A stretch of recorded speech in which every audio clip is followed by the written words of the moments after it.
Buenas noches y bienvenidos a Sala de Prensa. La muerte es un tema del que no siempre se habla y que en algunos casos se convierte en un tabú.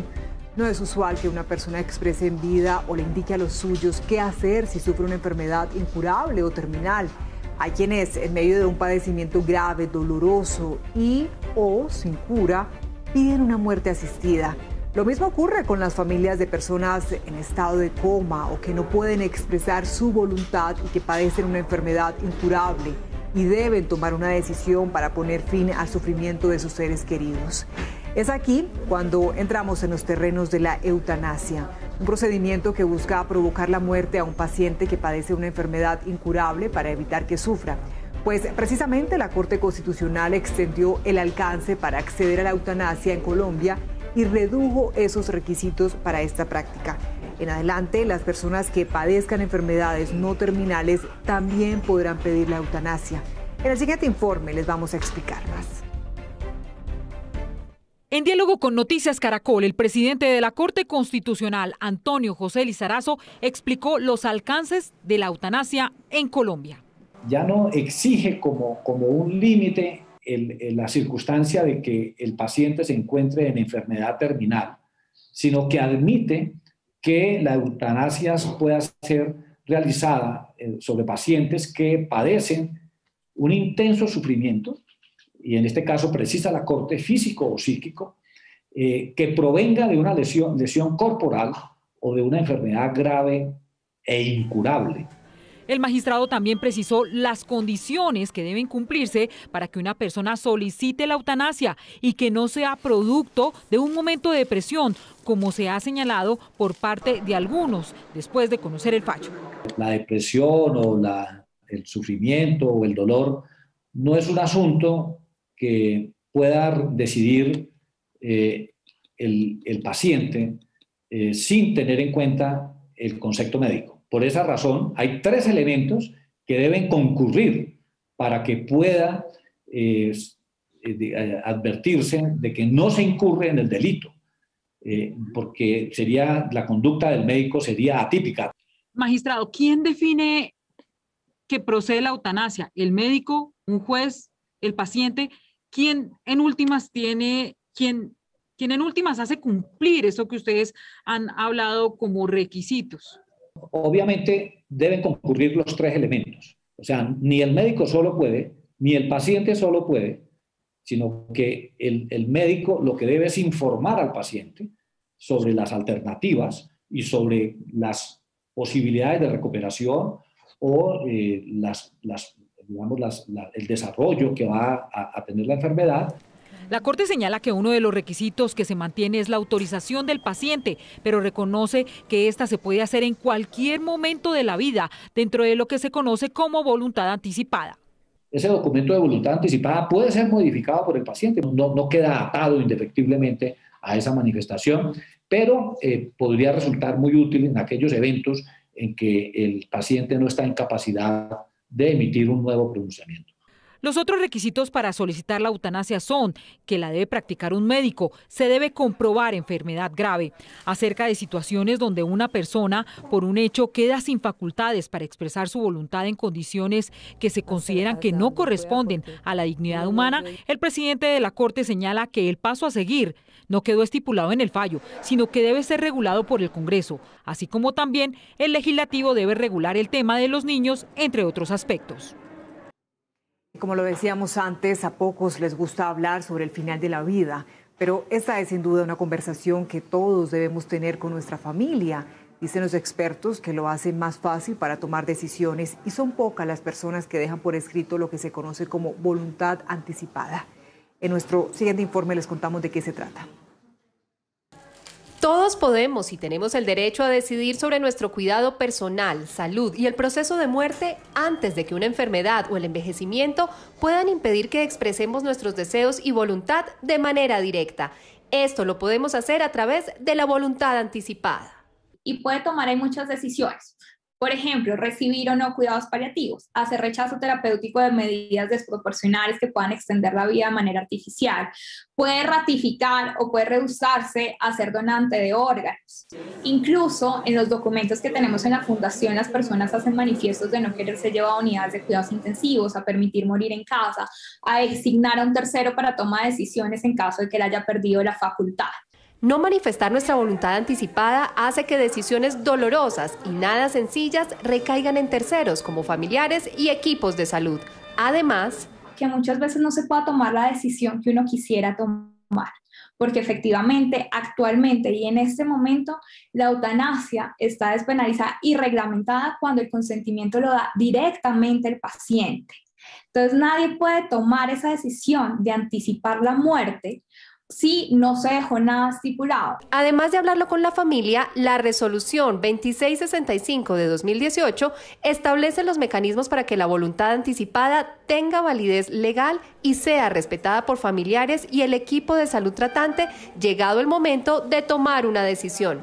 Lo primero es diligenciar los formatos. Estos se pueden descargar de la página de internet del Ministerio de Salud o de la Fundación Pro Derecho a Morir Dignamente. Este documento, para que sea válido, hay 3 opciones. Opción 1, que sea firmado por 2 testigos, 2 personas que van a dar fe que esa es mi voluntad, que la estoy tomando de manera libre, informada y consciente. Opción 2, mi médico puede ser mi testigo poniendo su número de registro médico. Y opción 3, lo puedo hacer en una notaría por escritura pública. El documento no es una camisa de fuerza y se puede cancelar o modificar con otro que exprese su nueva voluntad. Eso sí, es clave que sus seres queridos y médicos tratantes lo conozcan. Opción 1, se los voy a entregar a mis amigos o mis familiares, a la gente que me conozca y que yo sepa que va a alzar la voz por mí en caso de que yo no pueda comunicar mi voluntad. 2, se lo voy a llevar a mi médico. Cada que tenga una cita médica, le voy a decir, mire doctor, yo tengo una voluntad anticipada, le pido que la registre en la historia clínica. Así comenzamos a hacer conciencia. Se lo puedo mandar a mi EPS y les pido que lo registren en la historia clínica de la EPS. Y adicionalmente lo pueden enviar a la Fundación Pro Derecho a Morir Dignamente. En la página de la Fundación también hay una guía que empieza con el paso a paso de incluso cómo hablar del tema con la familia. Sin duda, firmar la voluntad anticipada no es algo que se haga de un día para otro, pero sí algo que debemos empezar a comunicar de manera abierta. Y ese es nuestro tema de hoy. Por eso hemos invitado al reconocido jurista y expresidente de la Corte Suprema de Justicia, Jaime Arrubla. Doctor Arrubla, gracias por aceptar nuestra invitación esta noche en Sala de Prensa. ¿Cómo está? Muy bien, muchas gracias, Daniela. Muy buenas noches. Un gusto estar con ustedes en esta sala de prensa. El gusto es nuestro. Para comenzar, quisiera en sus palabras que por favor nos explique el fallo de la Corte Constitucional sobre la eutanasia. Hace ya 24 años, imagínense, fue la primera vez que un tribunal se pronunció sobre la eutanasia. Era en el año 1997. Y fue una discusión sobre si el médico que ayudara a morir dignamente a un paciente incurría en la figura del homicidio pietístico o por piedad que establece el artículo 106 del Código Penal. ¿Qué dijo la Corte en ese entonces? Que si se ayudaba a morir dignamente a alguien que estaba en estado terminal, que era eminente su muerte, no había homicidio pietístico. Es decir, se despenalizó el homicidio pietístico en esas circunstancias. Se le requirió al Congreso para que reglamentara ese derecho a la muerte digna.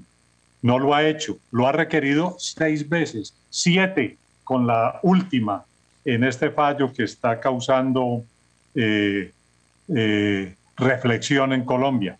No lo ha hecho el Congreso, lo tuvo que hacer el Ministerio de la Protección Social de Salud por unas resoluciones para poder llevar esto a la práctica. Está en mora el Congreso de hacerlo. La eutanasia es una muerte digna. Como se vive hay que morir, así como tenemos... La muerte es el mismo derecho a la vida, que son 2 caras de la misma moneda, la vida y la muerte. Y si todos tenemos derecho a vivir dignamente, también tenemos derecho a morir dignamente, sin conmiseración, sin sufrimientos, sin estados agónicos, sin medicina heroica. Ese es el debate que se ha abierto en Colombia. ¿Qué hace la Corte ahora? Dice que para ejercer ese derecho no se tiene que estar en una enfermedad terminal. Ese es el cambio que hay, que antes había que estar en una enfermedad terminal. Hoy no. Basta que haya una enfermedad que ocasiona graves padecimientos a la persona, que la lleva a esa situación de indignidad por enfermo o por una lesión. Por ejemplo, el que se quedó en coma después de un accidente de tránsito o algo así, tiene derecho precisamente a la eutanasia, en los términos en que lo ha reglamentado el Ministerio de Salud, pero nuevamente se pide al Congreso que cumpla con ese deber de reglamentar la eutanasia. Esa reflexión que usted hace, doctor Jaime, la muerte es la misma vida, el mismo derecho a la vida, no es la primera vez que le escuchamos decirla y ya vamos a profundizar sobre eso, como tampoco es la primera vez que la eutanasia pues se convierte también en un tema de debate y que llama toda nuestra atención.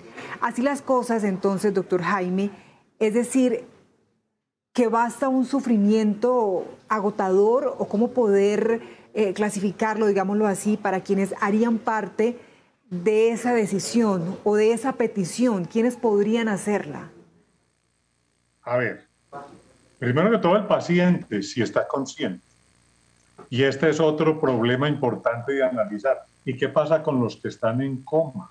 ¿Qué pasa con esos enfermos degenerativos por un Alzheimer que ya no pueden dar su voluntad? La pudieron haber dado previamente con la nota que presentabas al inicio del programa, un consentimiento previo donde yo anticipadamente lo hago, pero la gente no es tan previsor. Entonces la gran pregunta es si puede haber un consentimiento sustituto, es decir, que alguien lo dé por la persona, por ejemplo, su cónyuge, por ejemplo, sus padres, por ejemplo, sus hijos. La Corte, por vía tutela, ha sentado esa posibilidad de un consentimiento también sustituto. Es más, el Congreso, en la Ley de Cuidados Paliativos, para suprimir esa medicina heroica, autorizó que el consentimiento pudiera ser, si la persona no podía darlo, un consentimiento sustituto. Qué interesante eso, porque quería hacerle claridad. El fallo define qué hacer cuando la persona afectada no puede expresar su decisión de una muerte asistida. Entonces, podría quedar en manos, por ejemplo, de qué tipo de familiar, porque ahí vendría otro debate. ¿Quién puede tomar la decisión por esa persona? A ver, ese es un debate bien interesante. El fallo no entra en eso. Por eso requiere al Congreso para que entre en esa reglamentación. Hoy, ¿quién tomaría esa decisión? Yo creo que hay que aplicar por analogía la ley Consuelo Davis de cuidados paliativos, que dice que si hay cónyuges, si hay hijos, los hijos, si hay padres, los padres. Ellos son los que toman esa decisión. Y si hay un conflicto, como pasó, recuerde usted, con la señora Chavo en los Estados Unidos, que hubo un conflicto entre el marido y los padres, el marido que quería desconectarla y los padres que querían mantenerla, y le tocó a un juez entrar a tomar la decisión. Eso es lo que en este momento habría que hacer en Colombia. Pero lo ideal es que el Congreso reglamente para poder entrar a esos detalles y no se vean las personas envueltas en un pleito para poder tomar una decisión. Justamente, doctor, ¿qué es lo que el Congreso debería definir? ¿Cuáles son esos vacíos que ha llamado la atención el Congreso, la Corte, diciéndole al Congreso, hay muchos vacíos en este tema? ¿Qué es lo que debería, de qué se trata esa pelota que quedó en manos del Congreso? A ver, podríamos decir varias cosas. El procedimiento. Cuando el enfermo está consciente y cuando no. Cuando está consciente, el derecho a pedir una segunda diagnóstico. Tercero, ¿qué va a pasar ya cuando estén claros cómo se va a implementar? Cuarto, si eso está a cargo de la Seguridad Social, si lo debe cubrir la seguridad social del paciente o si tiene que ver con recursos propios, que es un procedimiento que muchas veces implica una intervención médica de un equipo médico, anestesistas, expertos en ello, expertos en cuidados paliativos, etcétera. ¿Quién da el consentimiento si la persona no es consciente? Si es el cónyuge o son los papás o si son los hijos o si intervienen todos. Es decir, todos esos detalles son los que el Congreso debería reglamentar. ¿Por qué no lo ha hecho en 24 años? Que la Corte lo requirió y que lo ha requerido después 6 veces más. Todo este tema es un tema supremamente sensible, creencias religiosas, defensas políticas, grupos conservadores, grupos más liberales, pero el Congreso es el receptáculo de la sociedad. Debería reglamentarlo y buscar un equilibrio de esto que algunos consideran que no es un derecho, que el derecho es el derecho a la vida. Vuelvo y repito, para mí la muerte es parte del derecho a la vida, porque todos sabemos cuándo comienza la vida y todos sabemos que tiene que terminar. Y a lo que aspiramos es que el día que tenga que terminar lo hagamos de la forma más tranquila, más digna, rodeados de nuestros seres queridos, no pegados de una máquina, recibiendo medicina heroica porque le están poniendo unos tratamientos que en vez de prolongar la vida, están impidiendo que llegue una muerte bienhechora que le ponga fin al sufrimiento, al padecimiento del paciente. Y en medio de tantas posiciones sensibles que han impedido, tal vez como decirle, llenar esos vacíos durante todos estos años al tema de la eutanasia, ¿cree que con la reciente decisión de la Corte hemos avanzado? ¿El país ha avanzado un poco en este tema? El país ha avanzado un poco desde hace 24 años con el examen que hizo la Corte sobre el homicidio pietístico y ahora avanza todavía más. Somos de los países más avanzados en el mundo. Con la ley de cuidados paliativos también avanzamos bastante, que esa ley está vigente, la ley Consuelo Davis. Yo creo que hay que seguir avanzando. La sociedad se va adaptando, va aceptando que uno tiene derecho a no sufrir para morir y a morir con dignidad. Doctor, pensando en varios escenarios que generan dudas, ¿qué pasa también si el enfermo es un niño o un menor de edad? ¿Estipula quién debe tomar esa decisión? Yo creo que deberían tomarla sus padres, correcto, porque ¿quién con más amor va a querer que su hijo descanse de un sufrimiento que lo atormenta? Correcto, sus padres. Hombre, que no hay padres, sus abuelos, correcto. Imagine usted un niño que estuvo en un accidente, murieron los padres, él quedó en estado de coma, y ¿quién va a tomar esa decisión con más amor que sus abuelos? Correcto. Y si no, para eso están los jueces, para si hay un conflicto, para tomar la decisión. Pero el hecho es que a uno no lo pueden dejar pegado a una máquina, a un ventilador toda la vida, con un cuerpo joven, sin tener conciencia de lo que pasa, asistido por todo el mundo. Eso sí es vida, eso no es vida. Eso es evitar una muerte bienhechora. Es que nos hace falta, como tú decías a la presentación del programa, hablar más de la muerte. Es que todos tenemos que ser conscientes de que la muerte nos va a llegar y precisamente defender que cuando nos llegue sea con dignidad, como anhelamos vivir. Con dignidad. Doctora Rubla, si alguien que tiene autoridad en este país para hablar de este tema es usted, y no solo por sus conocimientos jurídicos, sino también por la experiencia personal que usted y su familia vivieron con el accidente de su esposa, que recordemos, pues infortunadamente quedó sumida en un coma profundo e irreversible durante 14 años. Varios años después de su fallecimiento, ¿usted cómo ve el drama que enfrentaron por estos dolorosos hechos?